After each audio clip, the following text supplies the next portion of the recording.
യേശുവിൽ ഏറ്റവും അനുഗ്രഹീതരായവരെ, ഇന്ന് വെള്ളിയാഴ്ചയാണ്.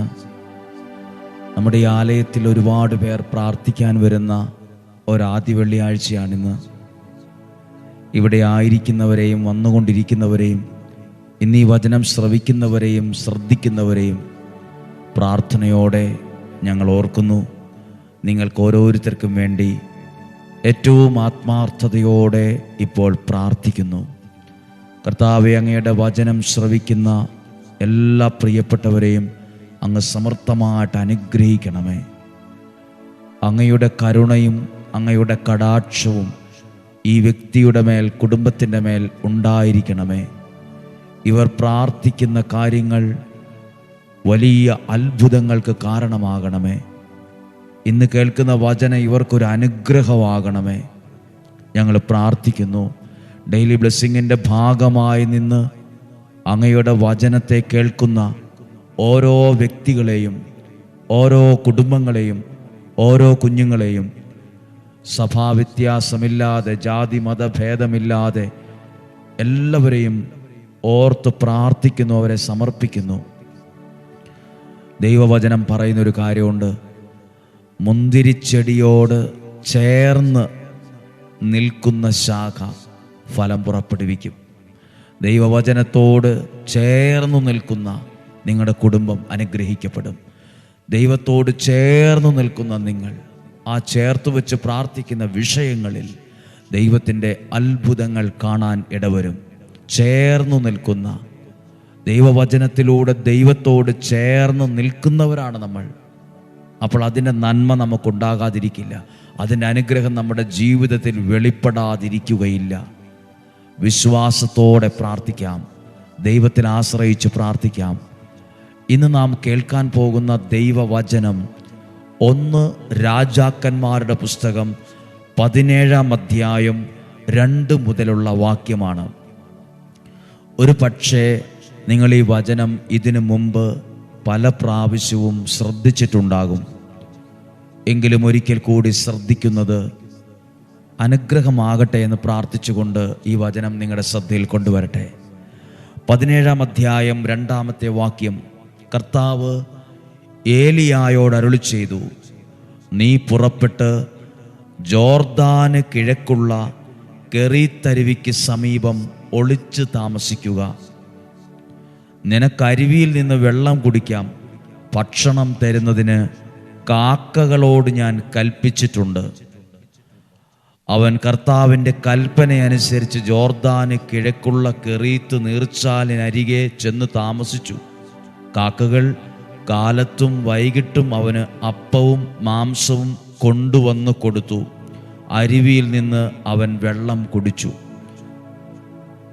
ഇവിടെ ഈ വാക്കുകൾക്ക് ചില കാര്യങ്ങൾ നമ്മൾ ശ്രദ്ധിക്കാനുണ്ട്. ഭക്ഷണം കൊടുക്കാൻ, പ്രവാചകന് ഭക്ഷണം കൊടുക്കാൻ ദൈവം നിയോഗിച്ചത് ആരെയാണെന്നറിയാമോ? കാക്കകളെയാണ്. ആ കാക്കയാണ് കാലത്തും വൈകിട്ടും ഭക്ഷണം കൊണ്ടുവന്ന് കൊടുത്തത്. കാക്കയുടെ സ്ഥാനത്ത്, ആ പക്ഷിയുടെ സ്ഥാനത്തു ചിന്തിച്ചാൽ കളറ് കൊള്ളത്തില്ല, ശബ്ദം കൊള്ളത്തില്ല.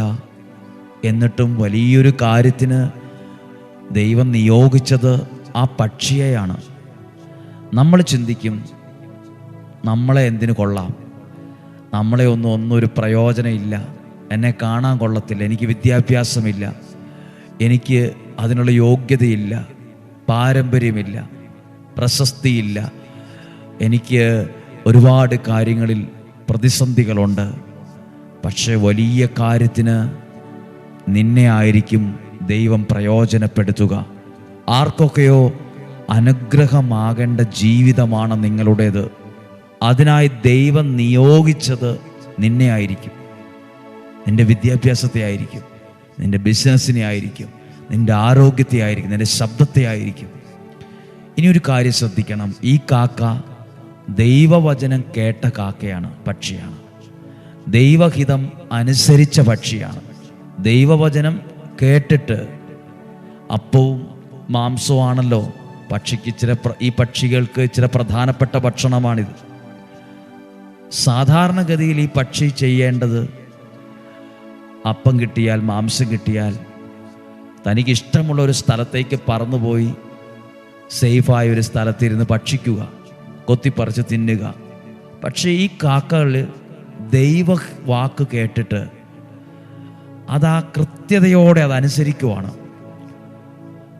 കൃത്യതയോടെ അനുസരിച്ചു.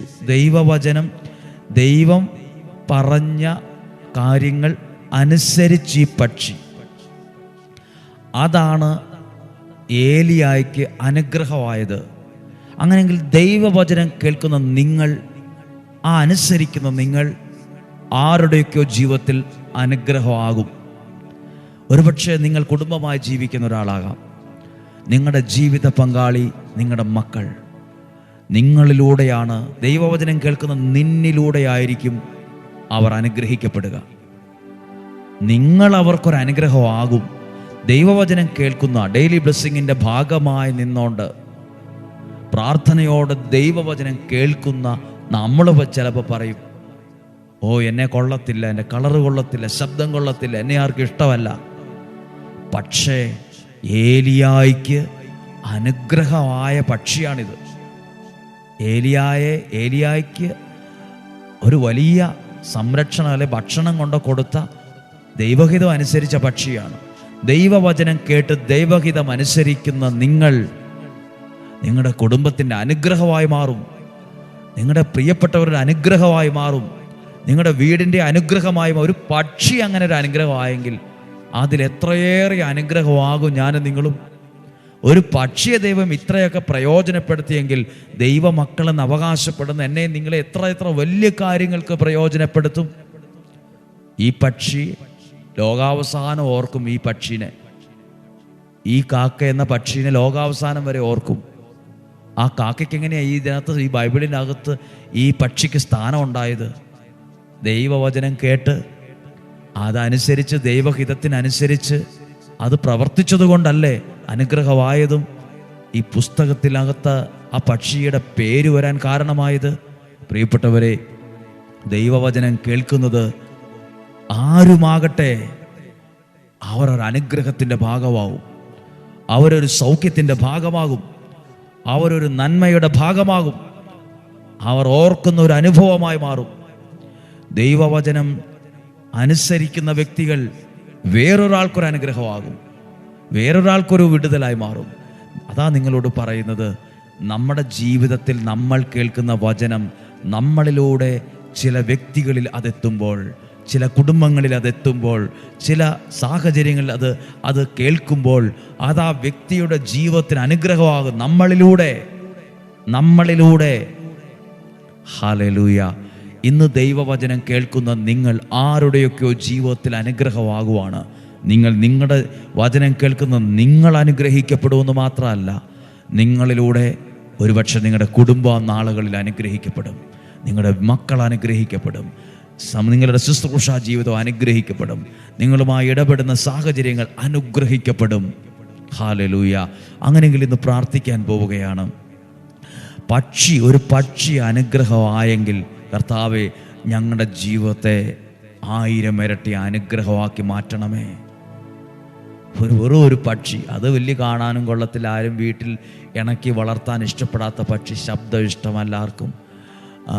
നമ്മൾ ശ്രദ്ധിച്ചിട്ടില്ലേ, ഈ പക്ഷി നമ്മുടെ പറമ്പിൻ്റെ അടുത്തൊക്കെ വന്ന് കരയുവാണെങ്കിൽ, ഒച്ച വെക്കുവാണെങ്കിൽ വീട്ടിൽ വളർത്തുന്ന നായടക്കം കുരച്ച് ബഹളം ഉണ്ടാക്കും. എല്ലായിടത്തും അല്ല, ചില സ്ഥലങ്ങളിൽ ഞാൻ കണ്ടിട്ടുണ്ട്. പക്ഷെ അതിൻ്റെ ശബ്ദം ആ മൃഗത്തിന് പോലും ഇഷ്ടമല്ല. ശബ്ദം ഇഷ്ടമല്ല, കളർ ഇഷ്ടമല്ല, വലിയ ഭംഗിയൊന്നുമില്ല, ആരും ഇണക്കി വളർത്താൻ ഇഷ്ടപ്പെടുന്ന ഒന്നുമല്ല. പക്ഷെ ദൈവം ഒരു കാര്യത്തിന്, പ്രവാചകന് ഭക്ഷണം കൊടുക്കാൻ ദൈവം ആ പക്ഷിയെ പ്രയോജനപ്പെടുത്തിയേ. ഇന്ന് വീടില്ല, ഇന്ന് കളറില്ല, ഇന്ന് എല്ലാവരുടെയും ഒപ്പം നിൽക്കാൻ ഭാവിയില്ല, ഭംഗിയില്ല, വിദ്യാഭ്യാസമില്ല. നാളെ നിന്നെ വലിയ കാര്യത്തിന് ദൈവം പ്രയോജനപ്പെടുത്തും കേട്ടോ. വലിയ കാര്യത്തിന് ദൈവം നിന്നെ നിയോഗിക്കും. മനസ്സ് മുറിഞ്ഞ്, മനസ്സ് വിഷമിച്ച്, ഡൗണായി പുറകോട്ട് തിരിഞ്ഞു പോകാൻ വരട്ടെ. വലിയ ഒരു പക്ഷീനെ ദൈവം ഇത്രയും വലിയ കാര്യത്തിന് പ്രയോജനപ്പെടുത്തിയെങ്കിൽ അതിനേക്കാൾ 1000 ഇരട്ടി അനുഗ്രഹത്തിനായി നിന്നെ മാറ്റും, നിന്റെ ജീവിതത്തെ മാറ്റും. മറക്കല്ലേ. നമുക്ക് പ്രാർത്ഥിക്കാം. പ്രിയപ്പെട്ടവർ, ദൈവം നിങ്ങളെ സമർത്ഥമായിട്ട് അനുഗ്രഹിക്കട്ടെ. ദൈവത്തിൻ്റെ കൃപ നിങ്ങളിൽ ഉണ്ടാകട്ടെ. ദൈവത്തിൻ്റെ സഹായം നിങ്ങൾക്കുണ്ടാകട്ടെ. പ്രിയപ്പെട്ടവരെ, നമ്മൾ ശ്രദ്ധിച്ചല്ലോ, വ്യാഴം വെള്ളി ഇന്നലെ ഇന്നും നമ്മൾ 9 ദിവസം, ഇന്നലെ മുതൽ 9 ദിവസം യൂദാശ്ലീഹയുടെ നൊവേന ഇന്ത്യൻ സമയം വൈകുന്നേരം 7 മണിക്ക് നടക്കുന്നുണ്ട്. ആഗ്രഹിക്കുന്നെങ്കിൽ നിങ്ങൾക്കും പങ്കെടുക്കാം. ഒരറിയിപ്പായി നിങ്ങളെ അറിയിക്കുന്നുവെന്ന് മാത്രം. ഈ വചനത്തിലൂടെ നമുക്കിന്ന് ആശീർവാദം സ്വീകരിക്കാം. ഇന്നിവിടെ സമർപ്പിക്കുന്ന പ്രാർത്ഥനകളിലെല്ലാം നിങ്ങളെ ഓർത്ത് ഞങ്ങൾ പ്രാർത്ഥിക്കും. നിങ്ങളുടെ സാക്ഷ്യങ്ങൾ ഒരു നാൾ അനുഗ്രഹിയിൽ വന്ന് പറയുവാൻ പരിശുദ്ധാത്മാവ് ഇടവരുത്തട്ടെ. നമ്മുടെ കർത്താവ് ഈശോ മിശിഹായുടെ കൃപയും പിതാവായ ദൈവത്തിൻ്റെ സ്നേഹവും പരിശുദ്ധാത്മാവിൻ്റെ സഹവാസവും നിങ്ങളോട് കൂടെ ഉണ്ടായിരിക്കട്ടെ. രോഗങ്ങളിൽ നിന്നും, അപകടങ്ങളിൽ നിന്നും, ദുർമരണത്തിൽ നിന്നും, മുപ്പെത്താത്ത മരണത്തിൽ നിന്നും, ചതിയിൽ നിന്നും, വഞ്ചനയിൽ നിന്നും, എല്ലാത്തരം കുറ്റങ്ങളിൽ നിന്നും, ഏഷണികളിൽ നിന്നും, അസ്വസ്ഥതകളിൽ നിന്നും സ്വർഗത്തിലെ ദൈവം എന്നെ നിങ്ങളെ സൂക്ഷിക്കട്ടെ. ദൈവത്തിൻ്റെ അത്ഭുതകരം നിങ്ങളിൽ പ്രവർത്തിക്കട്ടെ. ദൈവത്തിൻ്റെ അത്ഭുത ഇടപെടലുകൾ നിങ്ങളുടെ ജീവിതത്തിനകത്ത് സംഭവിക്കട്ടെ. ദീർഘായുസ്സും ആരോഗ്യവും സന്തോഷവും സമാധാനവും നിലനിൽക്കുന്ന ഐശ്വര്യവും സമ്പത്തും സന്തോഷവും സമാധാനവും കൂട്ടായ്മയും ഐക്യവും ധൈര്യവും സ്വർഗത്തിലെ ദൈവം എനിക്കും നിങ്ങൾക്കും അറിഞ്ഞു നൽകട്ടെ. ദീർഘായുസ്സും ആരോഗ്യം ഉണ്ടാകട്ടെ. ഈശോയുടെ നാമത്തിൽ നിങ്ങളെ മനസ്സുകൊണ്ട് അനുഗ്രഹിച്ച് പ്രാർത്ഥിക്കുന്നു, ഇപ്പോഴും എപ്പോഴും എന്നേക്കും. ആമേൻ. സന്തോഷമായിട്ടിരിക്കാം. ദൈവം അനുഗ്രഹിക്കട്ടെ. നല്ലൊരു ദിവസമായിരിക്കട്ടെ. ഞങ്ങൾ നിങ്ങൾക്ക് വേണ്ടി പ്രാർത്ഥിക്കുന്നു. ആമേൻ.